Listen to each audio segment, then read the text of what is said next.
Well, we've been telling you about this week that we had a really nice celestial event and the weather is going to cooperate sky-wise.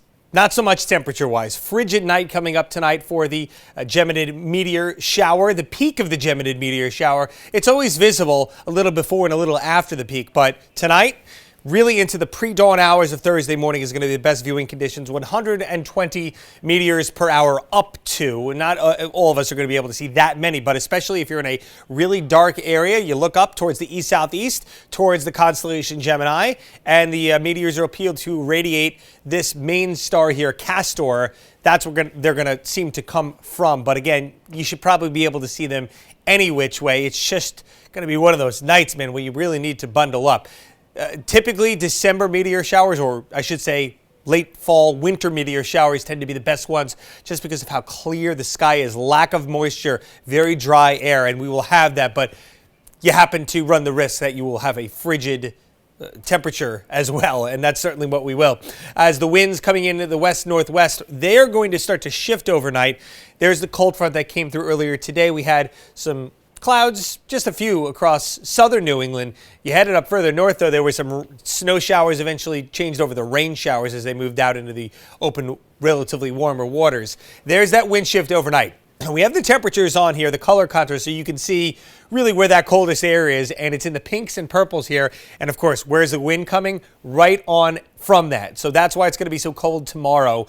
But it's a short-lived cold. Notice behind me here, you can see that high pressure. It's going to start to slide to the south more, and as it does, the winds will go from a north wind to more of a west wind, eventually a southwest wind, much milder air for Friday, Saturday, Sunday, and even Monday. But the final day of that mild stretch is going to become a rainy day as well. We have a stationary front. It's just been raining out over the Gulf for the last few days. Eventually, we're going to start to see a little bit of a progression of this front, and a low forms along it as it sort of is then forced up the eastern seaboard, and it becomes a much more impressive storm system by the time it gets over Florida. We're going to have to keep an eye on this one. It is going to bring some heavy rain into Monday. Certainly, you see how tight those isobars are, indicating some gustier south winds coming along with this storm as well. Should it slow down in speed and start to linger a little bit, you could get a little bit of a water pushing effect, and perhaps if it coincides with some high tide times into Monday night, Tuesday morning, maybe a little bit of minor coastal flooding. Again, a little bit too early at this rate to call for that decisively and definitively, but it's something I'll be keeping a very close eye on, and we all will here in the ABC6 Weather Center.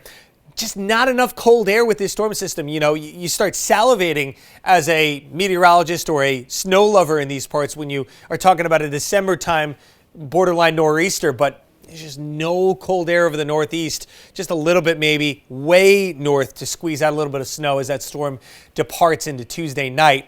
So it's going to be a rain event for us here. 24, clear and cold tonight. Again, if you're heading out to check out the meteors, bundle up, get a nice little hot chocolate beverage with you. 38 tomorrow, sunshine aplenty, and we'll keep that sun into the weekend. Look at the drastic temperature snapping back and rebounding nicely. 49 on Friday, Saturday at 50. Sunday, we'll start to see the clouds increasing. 48 degrees is your high there.